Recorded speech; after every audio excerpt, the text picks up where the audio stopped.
Welcome, Robbie Maltby, to the Larpar show where we talk about what is money, what is coming, and how to protect your family. Robbie is based in Scotland. He's the founder of Bitcoin Works, a new Bitcoin workspace for Bitcoin native businesses.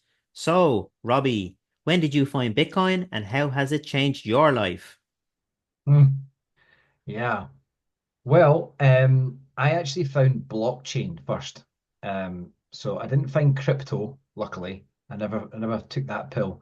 But I found blockchain, I can't remember when, but it was back at least 5, 6 years ago. Was got really excited about blockchain voting and consensus. That was the main thing that got me was this decentralized system that you could use to, yeah, solve corruption. I knew about Bitcoin and I just hadn't spent the time to understand it.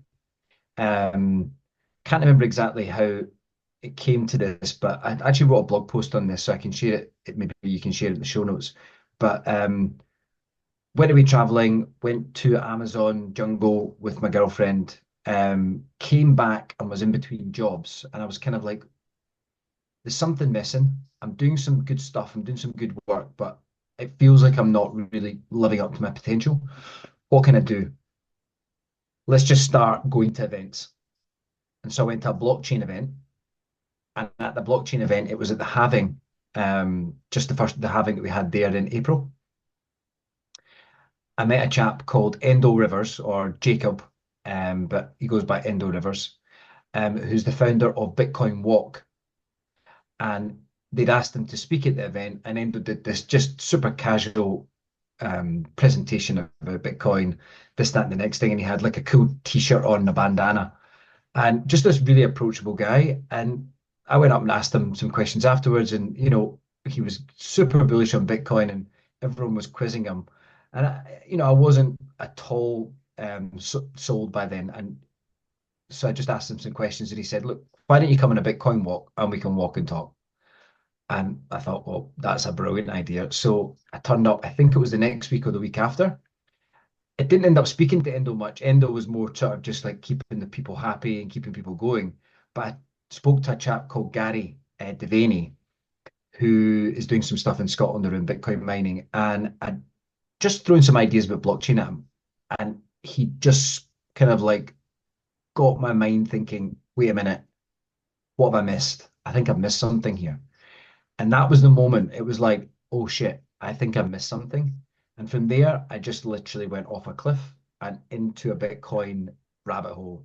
And I read, I think, 5, 6 books in a row: Bitcoin Standard, Fiat Standard. I read, God, I've forgotten the books now. Alan's book, Bitcoin is Venice, a few others. And I think it was about halfway through it clicked. So, but that was just the start of the year. So, so long time coming to get to the place where my brain was able to actually see something. But once I saw it, you know, that was it. Yeah, and I think for all of us, it does take time.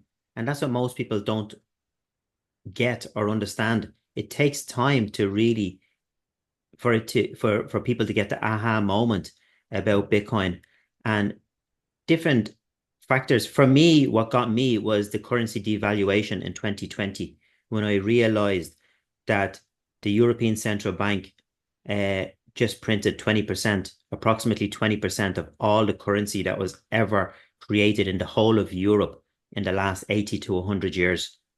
Yeah, that just knocked me for socks. Yeah, and then I went started going in and looking at the other assets that I had and how much they were growing. Yeah. And when I found out that they were only growing really due to the amount of currency that was being printed, yeah, the amount of money that was printed, I said, well, what's going on? I'm at nothing here. I'm actually drowning. Yeah. So it takes time for everybody to learn about Bitcoin. Yeah. Uh, might take some people a year and a half, 2 years to really get it. Yeah. But there's so much education out there now. There's so many people training people about Bitcoin and different mentors that you can link up with and and you can learn faster. Yeah, I believe now. Yeah. So Yeah, I'm with you. I'm with you. I think there's a really good effort going on with education right now. I think it's like for this podcast, you did we did a false start about 10 minutes ago, and you called me Jordan Walker, because we talked about Jordan, and Jordan's doing a great job. He's putting a lot of content out there, and he's got this amazing platform, this learning platform.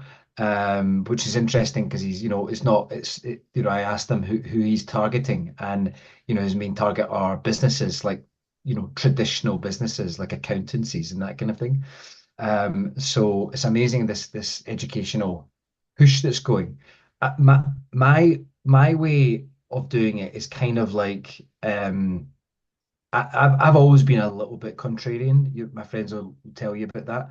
And I don't know whether this is something to do with like the people that get into Bitcoin early because we're maybe a bit more, we don't mind risk as much. I don't know if that's accurate for everyone, but certainly maybe for me. Um, I just like to drop things into conversations. And usually people will stare at you as if you're an idiot. But, for example, someone will have a problem. And one of my favorite terms right now is just Bitcoin fixes this. But if you say it over and over and over again, people actually get a little bit kind of annoyed with you. Like there's a little irritation. They're like, Robbie, Bitcoin doesn't fix this. And I'm like, Bitcoin fixes this.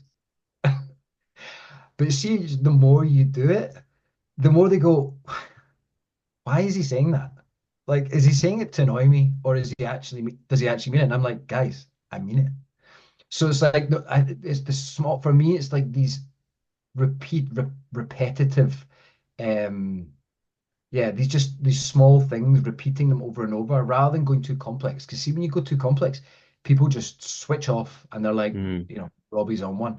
So these just there are just these tiny little, whatever you want to call them, motifs or maxims. I like to throw them at people often. yeah, yeah, yeah, yeah. That is the thing as well. And a lot of people I think that try to understand Bitcoin. Yeah, they try to understand the technical side of it. Yeah. Don't get me wrong, like I studied engineering, yeah, when I was younger. And I went down that field. Didn't stay in it for too long. That mean got my certifications after spending whatever 6 years learning it and all that type of stuff. But what I find is that people, some people try to get too technical about it, and you just totally lose people. So for me, when I'm talking to people about it and I'm training people, I like to home in on the devaluation of the currency, yeah, and the cost of money. Yeah, everybody knows it's happening. Yeah, so this is a solution. Yeah, I wouldn't even call it a hedge. It's a strategy. We have a plan. The plan's working. It's been working the last 15 years. You can either keep on doing what you've been doing, or there's a new way here that Bitcoiners have found. Yeah, you can jump on the arc with us, start learning faster and faster if you want, start consuming loads of content, and we're on the arc. We're just waiting for the tsunami to come. Right. Yeah. It's interesting. It's this, yeah, we were having this discussion. I think it might have been in one of the groups on Telegram, about the difference between going all in and the difference between spreading your bets.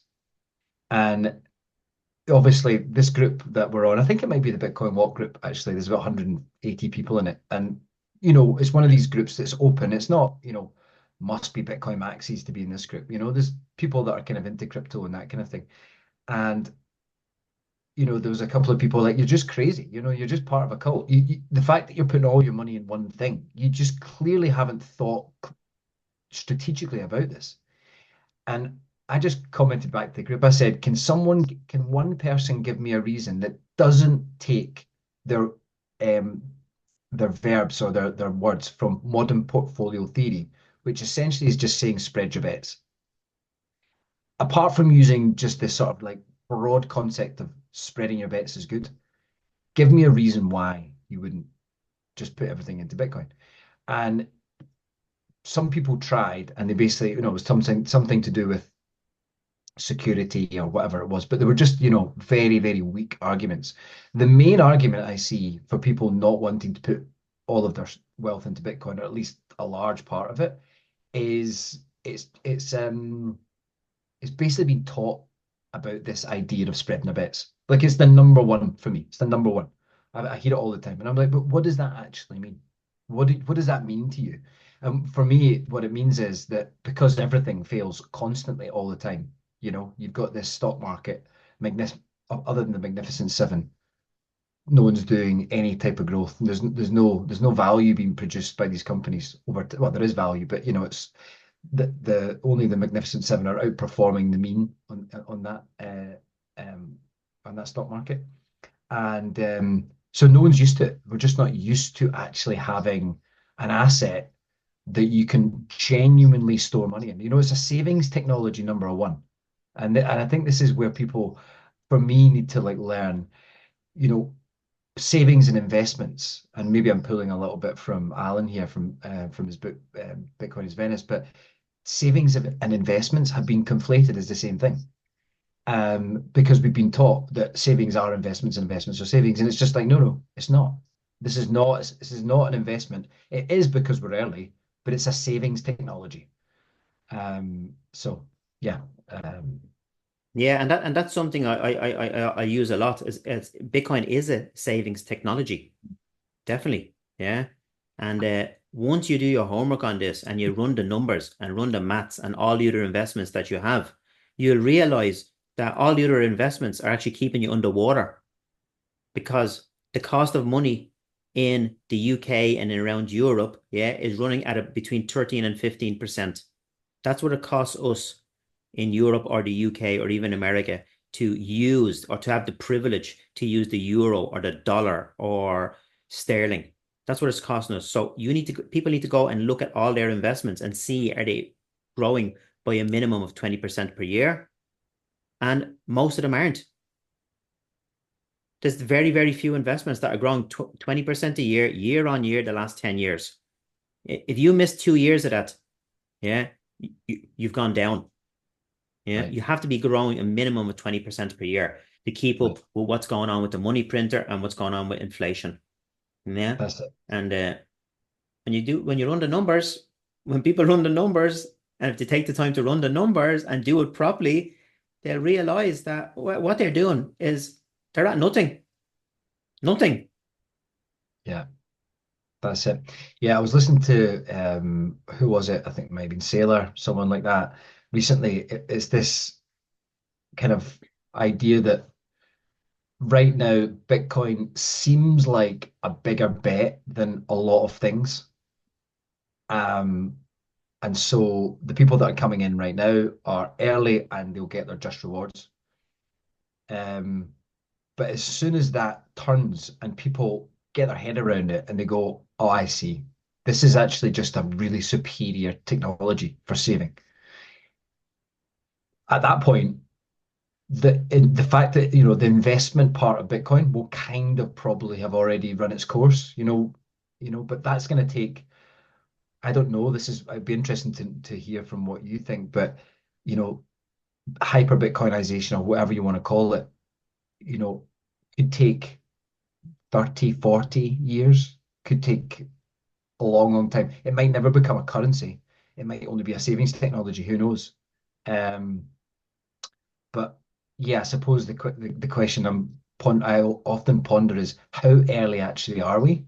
Because when you're in the bubble, you kind of go, wait a minute, why isn't everyone in this bubble right now? And this is where it comes to, this is where you start thinking you've drunk the Kool-Aid and you're in a cult and this kind of thing, and you have to stand away from yourself and go, wait a minute, go back to the basics. What is money? What is value? How do you allocate value? How does that actually work in a system? Is our system doing that? No. How could it do that? Use Bitcoin. Oh, brilliant. Okay. No, I'm not crazy. Everyone else is crazy. Why is everyone else crazy? Why can't people see it? Um, yeah, it's crazy. I think it might just be to do with, yeah, just Time. It's just time. People aren't time. putting in the time to learn about this. Yeah, Most potential. people spend between Yeah, 60 and 80,000 hours in their life working. yeah, 60 and 80,000 hours. If you're working a 9 to 5 job and you're doing it for 50 years, do the right, maths. 60 to 80,000 hours, right? right. But most people, 99.99% of people have not spent 100 hours on learning on what they're getting compensated in. Right, And you're getting compensated in fiat currency. And when right. you realize that that fiat currency is leaking 13 to 15% every year, if you're lucky, in the West, if you're in Turkey, that's 40% last year. If you're in Argentina, it was 110% last year. Today in Turkey, I think it's 76% this year alone. You know, uh, Yeah, people need to do their homework about what they're getting compensated in, yeah, yeah, and take the time to learn about it. But think about it, as even Sailor says, you know what I mean? How many people are buying stocks and they're trading and they're doing all this stuff, and they're buying all these other coins and other tokens and everything. They haven't spent 100 hours learning about what they're buying. They haven't. yeah, And yeah. that's what You people need know, to do. Just spend some time and learn about this and then look at your life and see what's going on. And and you'll soon realize that, whoa, the reason why I'm struggling is because of this fiat Ponzi. That's the reason why I'm actually struggling. yeah, definitely. You know what? Like, it's funny because I've got two sisters, and you know, like I said, I've always been a little bit of contrarian. So they they're used to me saying something that doesn't like conform with the normal way of the normal perception of society, call it that. And I can see them already.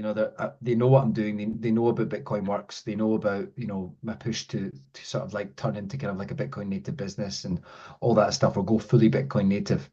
Um, and they're at an arm's length and they don't understand it. But I've just said to them, look, you don't have to learn too much about it, but just trust me, buy some Bitcoin. Don't be without Bitcoin. Makes me as well. I might be completely wrong, but just put a few percent a month of savings into Bitcoin. What's the worst that can happen? I'm totally wrong. Um, but it could also create, as you were saying before we started recording, generational wealth in 50, 60, 70 years time.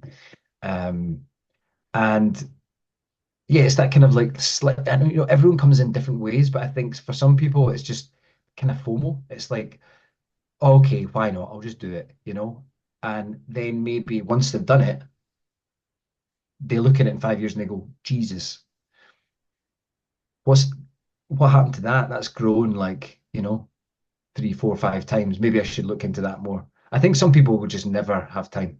They just will never look into it. They'll just wait Yeah. until, And you know, it depends on people's circumstances as well.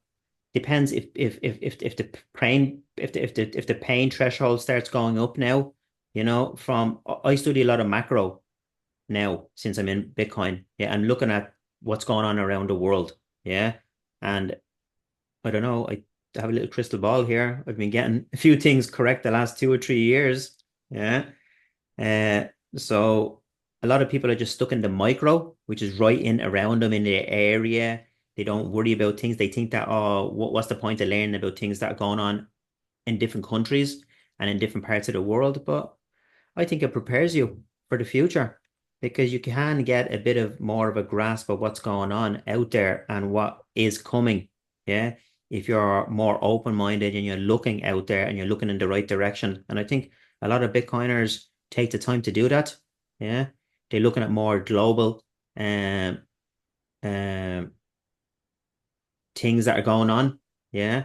Like for years, I wouldn't have cared about like really about the American presidential election. Look what's mm, after happening. Yeah. Now Trump is back in. Yeah. Uh, I don't really get into politics that much, but I think it's going to be a good thing for the world. Yeah. Yeah. He's anti-war. He's anti a lot of stuff, right, and they're doing a good job of trying to stop him. But they right. couldn't in the end. And I believe there was a lot of shenanigans going on with the election anyway, because there's a lot of stuff coming out the last week. Ballot boxes going on fire, people going up doing voting, and they were pressing for Trump, and then Harris was coming up Oh after yeah, they pressed and they couldn't believe it. So there's loads of things online, you I know. don't doubt it. I don't doubt it. Yeah, I mean the Trump thing, the Trump thing's crazy. I remember, oof, how long ago now? I think it was when he first got in. Would that been maybe 7, 8 years ago now? Because it was before the last one. No, yeah, would that be right? About 8 years ago. And Mm. I was on a golfing holiday with some friends, and one of my friends came with a "Make America Great Again" hat on, and I remember being insulted. I felt insulted because at the time I was still I'd still been fed, the propaganda from the machine, of Hmm. all the different things that Trump was and what he was stood for and all this stuff. And I just thought, this guy's a misogynist, he's a terrible man. And what is he doing in power? What are you doing wearing his hat? And I remember the response that I got from a pal, it kind of said it all. He looked at me and he kind of laughed and he thought, and I could see him in his eyes, he was just like, you don't even know what you're angry at. And there was a strange thing because he wasn't insulted by me being insulted. He was just kind of like, and at that point I thought, wait a minute, what have I missed? Again, it's like, what have I missed here? And I remember looking into it, and I don't think he's the greatest of people. I mean, I think he's got a bit of a murky past. I was chatting to my girlfriend Who about this. hasn't? Who hasn't? Right, Everybody has a right, story. right. But I think he's going to be an antidote to some, I would say, probably the most unrealistic thinking the human species, maybe not, maybe just in our lifetimes, have ever had. And it kind of comes back to this idea that you said before, is when you understand Bitcoin, you understand everything much more clearly. It's this idea that it's like once you've understood Bitcoin, you can see that it's like having a keystone that makes all of the other stones make sense. You're like, with that there, I understand the position of all the other ones. And so through the lens of Bitcoin, you can see why all of the ideas that we've had in the last at least 4, but more longer years are just so unsustainable. These ideas of, the environmental movement. And don't get me wrong, I'm an environmentalist. I want clean water. I want clean air. You know, there's no need to be cruel to animals if you don't need to be. Um, but that movement went crazy, and it just went way too far. And we're kind of going backwards in time. And then, there's all this other stuff. I can use the word woke. People get offended by that, but whatever. And they just had to be some sort of correction. And unfortunately, Trump is it. Trump is the correction, and whether you like it or not, it's kind of necessary to have someone like that come in and do something to shift things back to normality. And I think what will happen is maybe the next 4 years things will shift, and hopefully they won't boomerang back, and they won't Yeah. keep boomeranging back. Hopefully not, but hopefully it'll add some remnants. People will be like, okay, this is actually useful in some ways, and maybe we'll come back to something a bit more center. But I don't know. It's politics. If we're going a Yeah, bit, well, the we're thing going a bit about crazy back there. when you look at politics, you understand that the people that are in front looking at you, you know, there's a different group of people behind them controlling everything. And like in the UK and Ireland, we have a thing called the establishment. Yeah. Yes, In America, they have a thing called the deep state. Yeah. It's right, a true thing. People right, think it's not, but it is when you right. go and look at it and study it and understand what's going on. It is a true thing. So yeah, hopefully now the next 4 years will be better. Yeah, 8 years ago was better. You know what I mean? I felt it was a better time to be living in. Yeah, but the last 4 years has been a little bit crazy with all this Right. open borders policy. You have it in the UK, we have it in Ireland, we have it in America, Canada, the whole of Europe is having it. And all this new stuff that they're trying to push into the schools. Yeah, I don't know if you've been following all that about all these Oh new yeah. teachings and this LBGTQ everything. You know what I mean? All these different, I don't know, hundreds of different type of agendas that they're trying to say that the world has. you know. So Yeah, it's I think this is back to this. Yeah, it's the progress. There's progress and there's uh disregard for the reality of the world. And I think the line between those is, for me, I think it's fairly clear. And I think it's just been, those waters have been muddied over the last few years. But again, Bitcoin fixes this, you know, it brings people back into alignment. It brings, it brings ideas. It anchors ideas with the value that they provide to society. And if they don't provide the value, then they won't be chosen. Because if the value can't be shared properly and people don't want it, then they'll die. Those ideas will die, rightly die. But at the moment, they can be propped up. Bad ideas get propped up because we just create value out of thin air. And so that's why again, Bitcoin fixes this because they have endless runway at the moment. yeah, yeah, definitely, definitely. Yeah, so we'll see what happens anyway in the future with that. I think we're after breaking an all-time high there as well while we've been on the call. We've gone over 75,800, which is While we were on the call. yeah, yeah, I went Oh, over happy days. 75,800 there. I did. I Happy think days. the all-time high was 75, 600 and something, 640 something. It's So good actually. Yeah, I was stacking some sats last night actually. good So stuff. Keep probably stacking. not a good idea because it was, but this is the thing. I was stacking them when it was at the all-time high, and I'm like, it was just I've said this to a few people. I'm like, when do you want to buy? I'm just like, buy when you've got liquidity to buy. Don't worry too Yeah, much about when you're buying. If you want to do that, like fine, time your buys. But in the broadness of time, if you buy this month, next month, it doesn't really matter. Just buy when you've got the cash. Buy as yeah. soon as you can. Buy as soon as you can. As soon as you can. As soon as you have it, buy As it. soon as you have You know what I it. mean? Because you'll end up spending on something stupid. And then you'll That's be it. saying, oh, I should have bought them Sure. Satoshis, should have bought more Bitcoin. I want to get That's the it. one Bitcoin. Yeah, yeah, Yeah, exactly.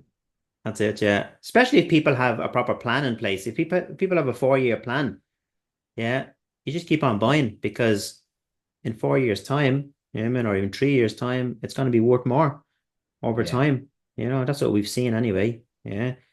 Yeah, we're going up 50% a year minimum. You know what I mean? So it's all good. So just keep on stacking those sats for the future. That's what it's all Big about. time. Yeah, Big time. Yeah, no, yeah, it's beautiful. It's a beautiful. Yeah, it's one of those ones I just wish I'd been at least exposed to. Although I say that exposed to at school, I don't even think it would have been possible because I think the only place you would have got that type of education is in a school that studied Austrian economics. And that pretty much got stripped from all economics literature. Um, from what I've read anyway, that's just not how economists think at the moment. One of my main kind of sources of, I would say, information, or it used to be anyway, was a guy called Yanis Varoufakis, the ex-Greek finance minister. And so I wrote a blog post about him, and he basically, as far as I thought, taught me about the economy. He actually has a book called Talking to My Daughter About the Economy, and it's a lovely book, but it's sad because it's built on a false premise, and he's such a smart guy.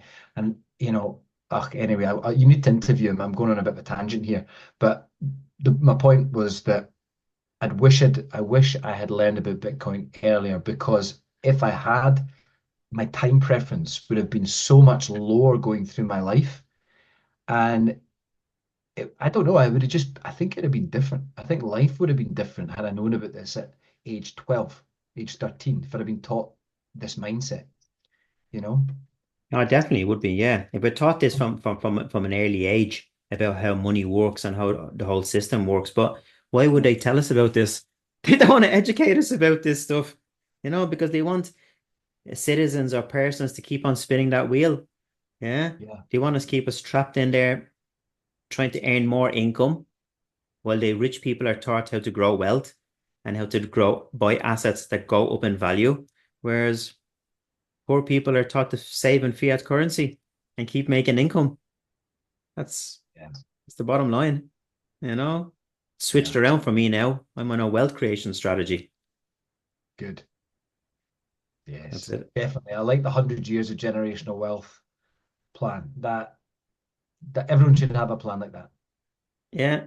Well, it takes a bit of you do 4 years first, then 10 years, and then keep going then. Yeah, but w when you really get it and you really see what's going on and you can visualize it, yeah, you need to start planning out because unlike property, unlike companies, they're not going to be there in 100 years' time. They probably won't be there in 20 years' time. Yeah, you don't know what's going to happen, but I believe Bitcoin is going to be here for at least 100 years, if not more. You know what I mean? It's going to keep on going and going over time and growing and being adopted more and more. And yeah, that's what I see, you know? Yeah, definitely. I mean, I think this is it. It's like, yeah, it's funny. It's like the certainty. It's just so it's such, I'm still getting used to it myself because, um, yeah, I mean, I'm definitely like, my risk. I don't know what my risk tolerance is. I'd say it's pretty high. Yeah, I think my risk tolerance is pretty high. I'm quite happy putting, skin in the game and making bets if I'm confident about something, but I'm never all out confident about anything that I do. You're always like, this is probably going to fail. This is a good chance this is going to fail. But this is why Bitcoin, it kind of like makes me uncomfortable sometimes because I'm going, be clear about why you think this. Don't get caught in, don't get caught in the tribal mindset or whatever you want to whatever you want to call Hmm. it. Like I said, I just have to keep going back to the fundamentals in it. And I think it's the fundamentals that are the thing that people misunderstand. It's like you said about money, like people don't even know what money is. And it's because it's like that, I can't remember the chap who did the university speech that this is water. He started quite a sad story. I think he committed suicide, that guy, in fact. God. But he yeah, he started the speech was one part of the speech was about you not understanding that you're a fish in water. The water is just there. And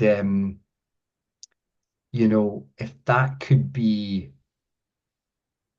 if people could spend just a moment wondering about why the system is the way it is, and I think that's the key. Some people just don't want to know. I think they just don't really want to know. They would rather someone else know and tell them what to do. I think. What do you think? Yeah, there's a lot of people. There's different types of people, basically, different types of people. And somebody explained to me very, very well recently. They were saying to me, like, I think like 80%, no, 60% or 70% of people are a certain type. Like they will just follow the herd, like they're the sheep. Mhm. They'll do that all the time, all day long. If they're told something just for an easy life, they'll just do that. Then there's 20% of people that are on the fence. Yeah. Uh, and then there's 10% of people that are like us. Yeah. And in a very small amount that control everything, basically. Yeah. So we're just in that group, or maybe you're just coming into that 10% now. Yeah. As you got more confident, you start keep on learning about that. But for me, I was always, since I was 16, started making my own money. I never really had a job. I just knew how to make money. I was the Mm, entrepreneurial streak inside me. Uh, I had a job when I was like really young, yeah, 16, 17, 18. But I bought my first property when I was 21. Yeah, when all my friends told me, oh, you're mad, what you doing that? You know what I mean? And mm, I lived with other lads. I bought a property and rented it out for years. Before I even moved into it myself. I lived with the lads. Yeah. Uh, and I was just always good at that. It's just inside me and I was a risk taker and it served me well. Yeah. So it yeah, just depends on the person themselves or they just need to it's all down to doing your homework. That's all it's all down to. Doing your homework, putting in a bit of time, learning about Bitcoin and understanding the fundamentals of it. And Mm. I think when people cop on and realize about this cost of money, because I've talked to financial people and they don't even know what the cost of money is when you say it to them. Yeah. And how much the currency is devaluating and how they're protecting themselves from that. I've had finance people say to me, I'm in finance. I know what I'm talking about. As if to say, like, you're an idiot, Lawrence. And I'd be there just laughing at them deep inside, like saying, oh, Ray, really? Yeah. Yeah. Yeah. So how are you protecting yourself from inflation? Oh, well, I'm buying this and I'm buying that. And when I start knocking out the numbers to them, well, that only went up like 5%, and that only went up 10%. And your property's only going up 7 or 8% a year. And that's because of the money printer. The money's expanding. And that's why your property's going up. And you can track that with the money printer, but the pain isn't enough of them yet. But Right. That's it. It's the pain. You have to have, there's got to be this moment of kind of like, I don't know, this, loss. Yeah, you've got to feel some sort of pain at some point. I think this is one thing that, and it is this kind of like what the fiat world does is it mollycoddles you so well, it insulates you from so much that you're never actually ever at risk. If you do if you go to school, you do the right thing, you get the job, you'll never be rich, but you'll never really be, if you're living in the UK and US, you'll never really be at risk. You'll always have your house, you'll always have your food. You might not be that healthy because the food's killing you, but at least you'll have, what you need to live. And it's only when you actually get shocked that you then go look, oh, wait a minute, what is life? What do I need to learn about? How do I need to think about this situation? Um, for me, I think it was, yeah, I think it was in mid 20s and I had like a really bad breakup.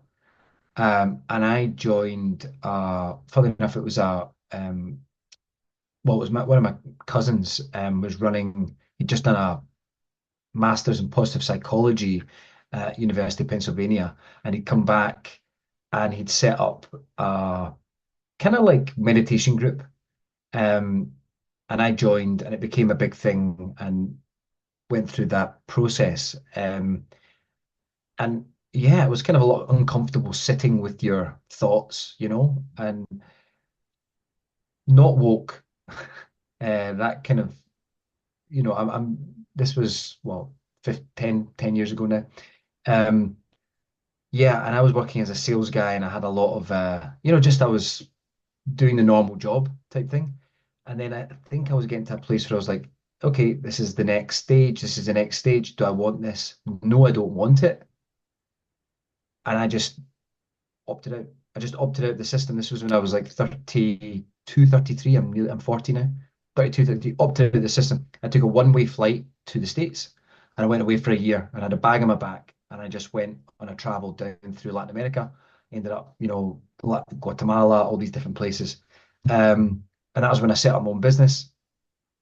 Um, and yeah, and so that was a risk. That was a big risk that I took.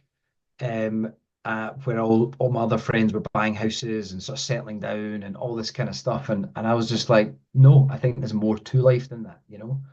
Um, so yeah, it's funny. I think each person comes to it from different ways. I think my way was circuitous to say the least. It was like this. So I often say when people say like, how long have you been in Bitcoin? I'm like, officially since the start of the year, which some people are like, what, Robbie? That's crazy. But like, you've gone quite deep on it already. And I was like, when I get into something, I get into something. But it wasn't just like it didn't all come together at the start of the year. It's like a lifetime of thinking about things, taking risks, and then this keystone present itself. And when you see something like that, it's like I used to play role-playing games like Final Fantasy VII, and you'd actually find these like little runes and you'd beat the weapon. And like you would have like two or three in a whole game and you could play the game for hundreds of hours. And sometimes you wouldn't even find it, but you'd still complete the game, even though you didn't find these things, but you could go the extra level, find the keystone and beat the weapon. And if you beat the weapon, you were like the top Final Fantasy VII gamer. So maybe it's a bit similar. Like, here, Bitcoin is the keystone. We're beating the weapon, but you can still complete the game. You can still live your life. It's just not going to be as good, you know? Yeah. Yeah. No, definitely. Tell us a little bit about Bitcoin Works, okay, and this new initiative that you're about to launch. Is it, I think, at the end of the month or something like that, is it? Yeah. Tell Yeah, us so about we're in this launch. workspace.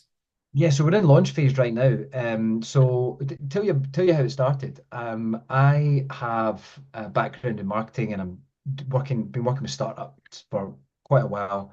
Worked with some YC-backed startups in Dubai and UK startups in health tech and fintech, and so been doing that for a while. And I was looking to start up this new thing called a startup studio or a venture studio, which is, I won't say the word startup too many more times, otherwise I'll break your ears, but it's a startup that builds startups. And I had a name for it and all that stuff. And then I went down the Bitcoin rabbit hole, and I was like, it's going to be a Bitcoin venture studio. That's what it's going to be. Cool. What do I need for it? I need a team and I need funding.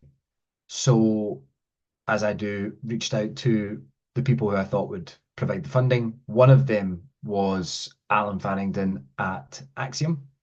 Um, Funnily enough, I'd actually met Alan. I bumped into him at a Bitcoin conference before that. So it kind of, one thing happened before the other. I actually bumped into him, then I was like, oh, actually, Axiom's a good person for that. Um, Kind of pitched Alan the idea. He said, I like the idea. Where are you going to do it? And I said, well, probably in Edinburgh, but not necessarily anywhere. It could be remote. And he said, well, I mean, I like the co-working space part of it. And I said, well, okay.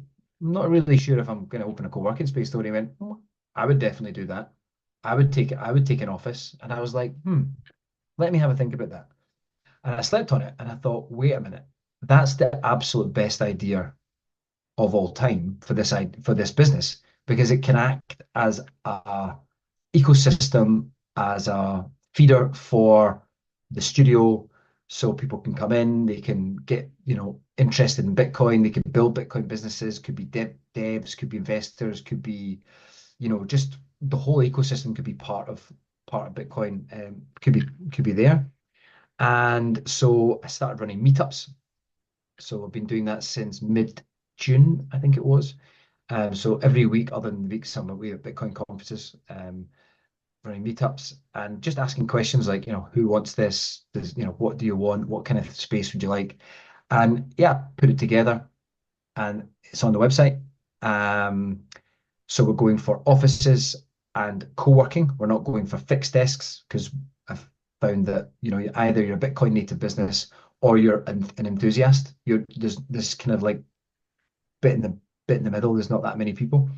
So we've got Axiom that's like pre-committed to taking an office, maybe two. We've got a few other um, companies in their ecosystem that are looking at an office, and we've got kind of like a handful of co-workers. We've arranged a really good rate with the landlord, and we've got potentially some backing from a new fund coming out from Lugano's Plan B. And Hmm. one of the reasons I was actually over in Lugano was, just to meet the guys who we've been speaking with. So yeah, there's a few things that need to come together. I've done this many times, started up businesses. I've started up many more businesses that have failed than actually worked. And so I'm the first to say this ain't happening. Um, but I would say I am. It certainly hasn't been invalidated as yet. Um, each time I speak to someone, I try not to get overconfident, but I get more confident because they love the idea. Um, just today, I noticed, and I've been having a bit of a Twitter conversation with a chap called Eric Yakes. You've probably seen him from Epoch VC. All right. Okay. Yeah.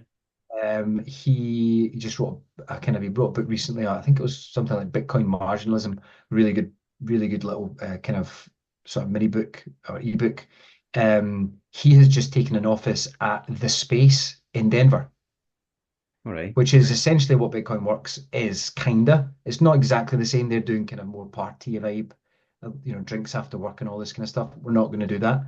Ours is a workspace and a startup hub. So it's kind of a little bit, ours is a bit more worky, but we're going to be putting on events, workshops, very much educational activities. So we would love to have you there if we can get the space open. Um, it's somewhere that we can invite people to network with, whether it's public officials, whether it's community members. Um, I was at one of the another piece of advice I got was from Matt Adele. Incidentally, we've got a podcast with Matt Adele and Alan Farrington next week on Monday, all about Bitcoin native businesses. So if anyone's watching this, please sign up. It'll be live streamed, but it'll be recorded as well. And chatting to Matt Adele for a good while at Nostrica about, Bitcoin Park. How did he do it? What was it? What was his experience? How did it go? And his thing was very much about networking with the government and with companies and bringing the kind of public and private together so that they can understand each other, because there has to be an interface somewhere so that the public officials get an understanding of what they need to regulate and what companies are actually doing. And so, because we're so early, that still hasn't happened, and it hasn't happened in Scotland, certainly. And it's happening in the UK, but it needs to happen more. And so we don't have a hub in Scotland. So I'm hoping that Bitcoin Works is going to be that hub or one of. And if we can get 3 to 4 businesses, we've got 5 offices, if we can get 3 to 4 businesses and 10 to 15 people doing the co-working, we're good to go. Any less than that, and I'm not that willing to spend a lot of my money to get the thing kind of up and running, because that's going to be a bit of an expenditure for me. But let's see what happens. We're launching just now. I've got a blog coming out tomorrow, all about Bitcoin native businesses. I'm going to be doing some shameless outreach to local businesses to see if they're up for it. You'll see me a lot on social. And yeah, I mean, the benefits I think of being part of the space are going to be, let's just say, very good. And if you know anything about systems theory and if you know anything about network effects, then if you're a Bitcoin business, you should be at Bitcoin Works. There'd be no point in being anywhere else. If you're a Bitcoin business and you're anywhere near Edinburgh, have an office or have a seat at Bitcoin Works. This is where the epicenter of Bitcoin is going to be, north of the border. Yeah, sounds like an amazing concept. And listen, you're going to get 5 or 6 people to take offices. You know what I mean? Just think positive. Yeah, this Bitcoin, it's an industry. Yeah, there's a whole industry being built around this, the same as the medical industry, the same as the dental industry, the same as uh gardening industry. But it's only starting. Same as the money industry.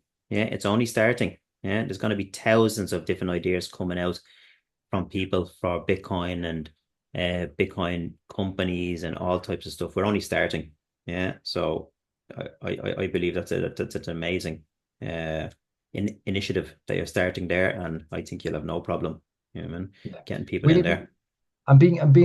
like I said, I'm pretty risk tolerant, but with this one, the revenue has to be, I'm just be honest, the revenue Mhm. has to be pretty strong and booked before Yeah, unlock the space. Because, it's a new business and the landlord wants to make sure that we're kosher and all that kind of stuff.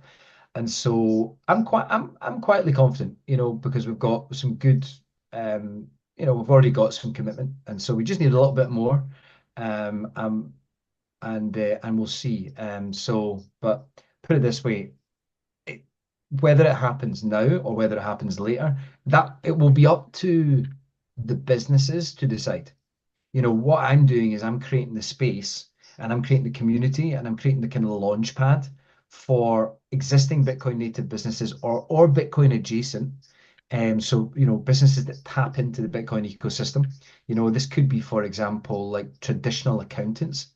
I was just chatting to a really good friend today, who has been coming to the Bitcoin Works meetups, uh, also a frequent at Bitcoin walks, and he's put me in touch with a few accountants, local accountants, so they'll be getting an email from me, because I'm bringing it together, but it's going to benefit everyone, you know. Hmm. And if people don't want it right now, I can only sell the benefit to a point, and I'm doing my best because I really do believe in it.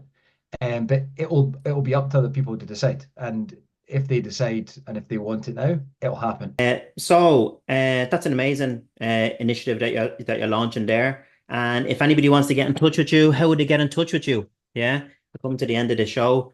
What's the best way for them to get in touch with you? Give a shout about the website or anything like that. Yeah, definitely. Just come to bitcoinworks.co.uk, and you can either join the waitlist, or you can join the newsletter, or you can find one of the social channels, which is linked kind of like all over the site, Twitter or LinkedIn, and you can follow us there. So on X or LinkedIn. So, or you can put me an email if you'd rather that, and it's just Robbie, Robbie, at bitcoinworks.co.uk. Okay.